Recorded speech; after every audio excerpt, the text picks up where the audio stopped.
Hey everyone, welcome to the video. Or today's later MLB main slate for today on DraftKings. Let's start at 7 o'clock Eastern Time. I already posted my early slate video last night, so if you haven't checked that out already, I'd recommend checking that out first and then getting back to this. So anyway, before we continue, if you could leave a like, subscribe to the channel, I really appreciate that. We're getting pretty close to 1,000, so I appreciate it very much. And also, there's no NASCAR this week or UFC, so just some unfortunate news there. But we do have this, and if you want access to the cheat sheet and the pitching model, and all that good stuff. It's what I use all the time. Just follow me on Twitter, shoot me a DM asking for it, and I'll be happy to send it over to you. Alright, so anyway, let's get into the slate. So, pitcher today, there's a couple of good options. I left one off like Walker Buehler, but I do think he's interesting, but he just didn't make the cut here, but I do like him. But let's talk about Noah Syndergaard first, 9,300. I like getting him below 10K, and we got a righty heavy lineup in the cards. And if we look at his numbers, he's been good this year. Just not the best like usual. I mean, his ERA sitting above 4, but if he's getting a little unlucky with the xFIP of 3.89, strike rate's decent at 24%. He's not walking a lot of guys, 6% walk rate. So I do think he is viable. He's not allowing a lot of hard contact at all. He's like top 3 in the slate in terms of not giving up hard contact, which I do like to see. And he's a pretty sizable favorite at a 150, so I do think he's a pretty interesting option. St. Louis does struggle versus righties. With a couple of exceptions of a few guys, but I do think he's an interesting spot at that price. And then German Marquez of 8,100. So normally I don't like pitchers in cores, but I'm going to make an exception here, as I do think there's high strikeout upside versus right-handed heavy Padres lineup. Like I know last time when he pitched versus Toronto, he had a very good game in cores, and I do think he can do that again, replicate that performance against the Padres, because they do struggle a lot versus right-handed pitching, and we're getting Marquez at a big discount than we usually get. So if we look at his numbers this year, he's been good. ERA sitting at runs 4.2, but if we look at his xFIP, it's 3.43, so he's getting a little unlucky as well. But he's got a respectable 23% K rate, pretty low walk rate, and doesn't allow too much hard contact, and he gets a lot of ground balls, which is what we want to see in cores, because those fly balls carry. So and he's a pretty good favorite at 170, so I do think he can get the win here. And the matchup versus the Padres, as you can see, it's a pretty good one. They're striking out 26% of the time, and just low numbers overall. The team ice goes up a little bit, but that goes down when it's facing righties. So I do like Marquez. I think he's a pretty decent value. And then the last guy I want to talk about is Michael Wacha. I always like attacking the Mets, and especially for 5,500. So I want as much cores as I can get, so this is a good way to do it. He's pretty much going to allow us to do whatever we want with our lineups if we go with him, because Syndergaard's not that expensive, and neither is German Marquez, so we can just stack up the bats, which is, I think this is a slate that's won by bats. There's just some slates you need pitching, but some slate you need bats, and I think this is what it's shaping up to be. So if we look at Michael Wacha, he's down here a little bit in the projections, but at 5,500, he's actually coming in at a pretty nice value here, as you can see. So the numbers aren't going to wow you at all. 4.85 xFIP, 20% K rate, high walk rate. But it's all about the matchup here, and I do think it's a pretty decent one. He's not a favorite or anything, but really at 5,500, like I said, we only need like 10 points, which is what I have him projected for. So I don't mind him at all. It's a decent pitcher's park here, and the Mets don't carry a ton of power, so outside like Alonso and Conforto and all that, but I do think it's a decent matchup for him. I'm really just looking for 10 to 15 points here because I just want the Coors bats and the Twins bats. And like I said, if you want to play Walker Buehler, I don't have a problem with that. He has elite numbers all around, and he's just a little bit more expensive than Syndergaard, though. But I do like the 900 saving you can get with Syndergaard. All right, so anyway, let's get back into the bats. So Jason Castro, 4,200. I love all the Twins tonight, especially lefties, as you're going to see. JT Realmuto, 4,100. He's been crushing lefties this season with 300 ISO.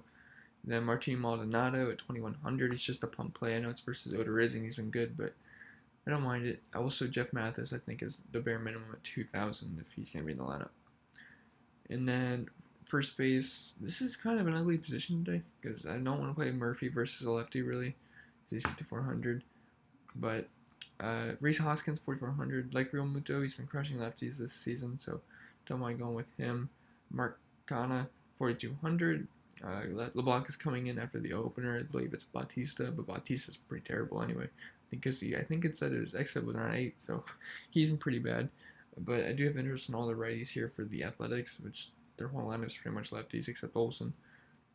And then Jose Abreu at 4,400. He's been reverse splits with more power versus righties, and so is the pitcher. So it's actually a perfect storm with 2 reverse splits guys. And then at second base, we got Rugen Odor, 3,900. This is a really weak position today, so I'm going to be spending down on it. But I always like the lefties versus Roark, especially in Great American Ballpark, and he had a grand slam yesterday. And then Chad Pinder, 3,400. Love all the righties versus LeBlanc. And then Nikki Lopez, 2,900. Like I said, this is a position I'm going to spend down on.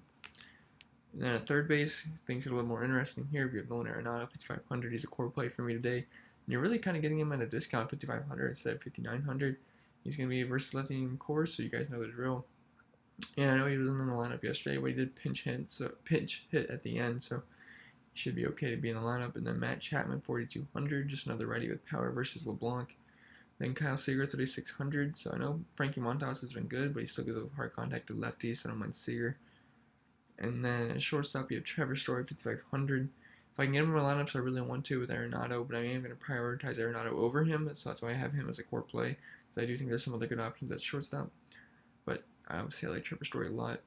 And then Didi Gregorius, 4,200. Love the savings here and gets a great matchup versus Lopez, who allows a lot of hard contact. So I'm really probably either going to go Story or Didi. And then Marcus Semien, 4,400, leading off versus already in LeBlanc. Then the high price outfield, Max Kepler, 5,200. He's a core play for me today. Always love him versus righties. And we get a bad one here in Sparkman. I love all the Twins tonight. And Eddie Rosario, the same exact reasons. And then Charlie Blackmon at 5,700. People like to leave him off versus lefties, which is just a mistake. He's been good versus them this year with a 253 ISO. And last time he was facing lefty, he was 4% owned and went for 43 points. So definitely Charlie Blackmon. He's going to see righties at some point anyway. I don't think Lauer's going to last that long. And then mid-range outfield. Jinsu Chu's really not mid-range, but he's in the 4K range, so I threw him in there anyway. Leading off versus lefty in versus Roark and Great American Small Park. And then Chris Davis at 4K, going to be chalked tonight, but just too cheap facing a bad lefty. Then Aaron Hicks at 4,400. So I think the Yankees are going to go overlooked. They're pretty affordable, and Lopez has blow-up capabilities. So if you look at Lopez's numbers this year, they're not very good. I know I've targeted him in some spots, and it's actually worked out. So I'm pretty good at picking his spots, but I don't think this is going to be his spot today. I mean, he's got an xFIP sitting at 5.74, ERA at 6.21. His strikeout rate's decent at 21%, but that walk rate at 10%. He's allowing a lot of fly balls, doesn't get any ground balls at all, and a decent amount of hard contact. So I don't think Lopez is going to have a good game today. So I don't mind going with the Yankees, and I do think they go overlooked. And then in the value outfield, we have Yasiel Puig at 3,500. He's too cheap facing lefty in Great American Small Park. And then Chad Pinder, we already talked about. So if we go to some of the core plays here, I have Michael Wacha, 5,500. I'm either going to go with Syndergaard or Marquez, possibly Buehler, but I'm probably going to end up going with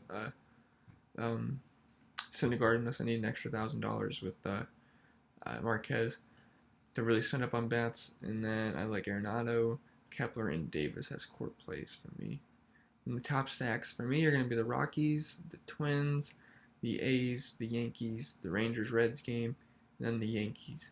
And I would list the Padres as a stack, but I'm a lot more interested in Marquez, so I'm going to be trying to stay away from that. Although Machado at 4,400 is enticing, but I'm going to stay away from it.